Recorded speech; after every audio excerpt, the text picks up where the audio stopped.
Good morning সবাইকে। আমি গঙ্গা স্নানের পার্ট 2 দিয়ে আমি আমার ভিডিওটা শুরু করলাম। পার্ট 1 তো তোমরা সবাই দেখেছো। বাড়ির সকলেই আগেই ঢুকে পড়েছিল, তারপর আমি দাঁড়িয়েছিলাম বাইরে। তোমার দাদাভাই একটু চা খেলো, তার জন্য ওর সঙ্গে একটু দাঁড়াতে হলো। তারপরে ও চা খাওয়া শেষ হলে তারপরে আমি আসলাম ওর সাথে। দেখো বাড়ির সবাই চেঞ্জ করে নিয়েছে, স্নান করতে নেমে পড়েছে। আমরা না এইখানটায় ব্যাগ রেখেছি। দুদিকে দেখো এত সুন্দর ফুল গাছ লাগানো, স্ট্যাচু আছে একটা, দেখো ডাইনোসরের স্ট্যাচু আছে, আর এখানে একটা সিংহের আর একটা হরিণের স্ট্যাচু আছে। এই মন্দিরটা খুব সুন্দর দেখতে। সব মন্দিরগুলো এত সুন্দর কারুকার্য করা, সেটা আর তোমরা না দেখলে আর বুঝতে পারবে না। এই ভিডিও আমি দিচ্ছি, তোমরা দেখলে হয়তো তোমাদের আসতে ইচ্ছা করবে এখানে। দেখো আমি এখানে না সব ব্যাগপত্রগুলো রেখেছি, আর ঢুকতেই ডান হাতে একটা চেঞ্জিং রুম আছে আর একটা বাথরুম আছে। আর আমি নেমে পড়েছি জলে। আগে সবাই স্নান করে উঠে পড়েছে বাড়ির সবাই, এবার আমি আমার ননদ নেমেছি। জানোই তো আমি আগেই বলেছি আমার জলে ভীষণ ভয় করে। আর এত জল বেড়েছে গঙ্গায় যে ও আর আমি মিলেই নামলাম। দুজনা মিলে হাত ধরাধরি করে স্নান করে উঠে আসব। তারপরে আরোহী আর ওর বাবা নামবে। আরোহী খুবই আনন্দে আছে যে কখন আমি জলে নামবো। ও অনেকক্ষণ ধরে দাঁড়িয়ে আছে সিঁড়ির ওপরে, কখন ভাবছে যে আমি নামবো জলে। এমনিতেই বাড়িতে যখন স্নান করে তখন এক গামলা বোঝাই করে জল তার মধ্যে বসে থাকে, কিছুতেই উঠতে চায় না। আমিও আগেও ভিডিও দিয়েছি এইটার, কিন্তু ও এখানে দেখছে এত জল, ও মনে মনে ভাবছে যে আমি কখন নামবো জলে। ভীষণ এক্সাইটেডও। দেখো ওর বাবা এগিয়ে আসছে, ওকে ঘাড়ে নেবে। কেন এতটা জল বেড়েছে, আমার প্রচণ্ড ভয় করছে। ওর বাবা বলছে আমি আর নামাবো না, আমি ওকে ঘাড়ে করে একটু ডুব দিয়ে তুলে দেবো ওকে, নাহলে আবার ঠান্ডাও লেগে যেতে পারে। অনেক সকালবেলায় এসছি আমরা, জলটা ভালোই ঠান্ডা আছে। চারিদিকটা দেখো শুধুই জল আর জল, দেখে এত ভয় করছে। সামনেটা না আগে নাকি শুনতাম ব্যারিকেড ছিল, এখন ব্যারিকেডটা পুরো ভেঙে জলে মিশে গেছে। আগে শুনেছি যে সিঁড়ির নিচে জল থাকতো, এখানে এত পরিমাণে গঙ্গায় জল বেড়েছে যে অনেকে পাড়ে বসে বসে বালতিতে ভরে ভরে স্নান করছে। যা বৃষ্টি হয়েছে কদিন ধরে। দেখো আমাদের স্নান হয়ে গেছে, ওরা চেঞ্জ করে নেবে, আমাদের চেঞ্জও হয়ে গেছে। এবার সবাই মিলে যাব, পুজো দেব, তারপর এখান থেকে বেরিয়ে পড়ব।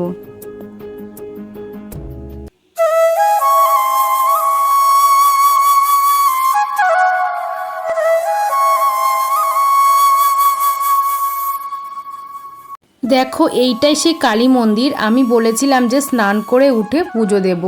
কালী মন্দিরের ভেতরটা এত সুন্দর, আর মা কালীর মূর্তিটা যে এত সুন্দর, তো আমি ভাবতে পারিনি যে এত সুন্দর জায়গায় সকালবেলা ঘুম থেকে উঠেই আমরা চলে আসব। সত্যি ভাবিনি।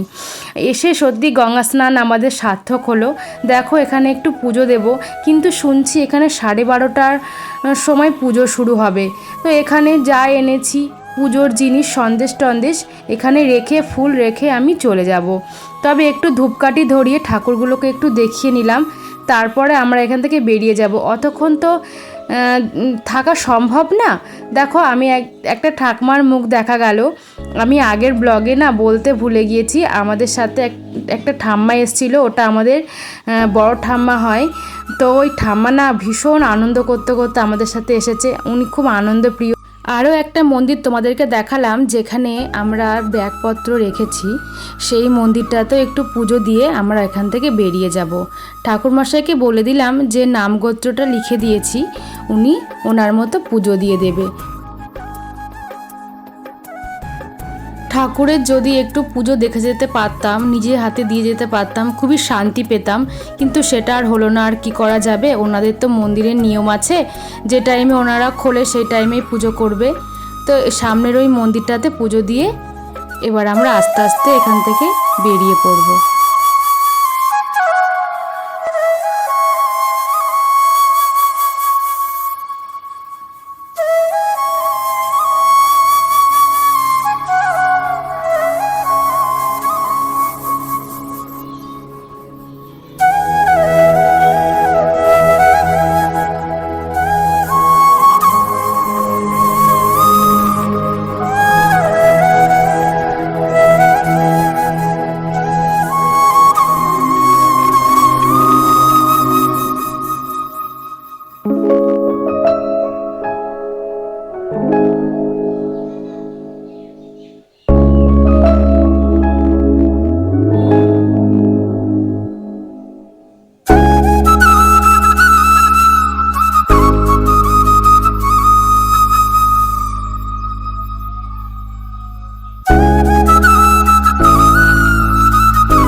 তো আমরা মন্দির থেকে বেরিয়ে পড়লাম। দেখো আরোহী একটা আইসক্রিম নিল।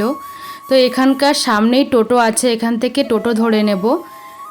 দেখো তোমাদেরকে বলেছি আগের ভিডিওতে যে তোমরা এখানে কিভাবে আসবে।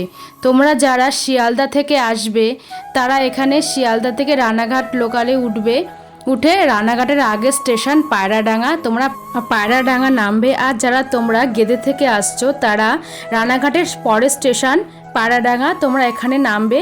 নেমে 1 নম্বরে আসবে, এসে ওখান থেকে একটা টোটো ধরে নেবে। স্টেশন থেকে ঘাট অবধি 25 টাকা ভাড়া। আমরা স্টেশনে চলে এসেছি। এই মিষ্টির দোকান থেকে কিছু একটু খেয়ে নেব। তখন আমরা মিষ্টি নেওয়ার সময় তোমাদের দাদা ভাই বলে গেছিলো যে কাকু এখানে কিছু খাবার পাওয়া যায়, আমরা খেয়ে যাব।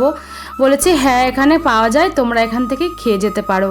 তো আমরা এখানেই এসেছি, কিছু একটু খেয়ে নেব। খেয়ে নিয়ে তারপরে আমরা স্টেশনের দিকে এগিয়ে যাব। দেখো আরোহী আর সবাই মিলে একটু খেয়ে নিচ্ছে। তো আমিও বসে পড়েছি। সকালবেলা বেশি কিছু খাওয়া যায় না, বেশি কিছু খেলে গ্যাস হয়ে যাবে। দেখতেই পাচ্ছ কত জল আমরা ভরেছি। আমার ভিডিওটা যদি ভালো লেগে থাকে লাইক কমেন্ট সাবস্ক্রাইব করে জানালে পাশে থাকো। ধন্যবাদ।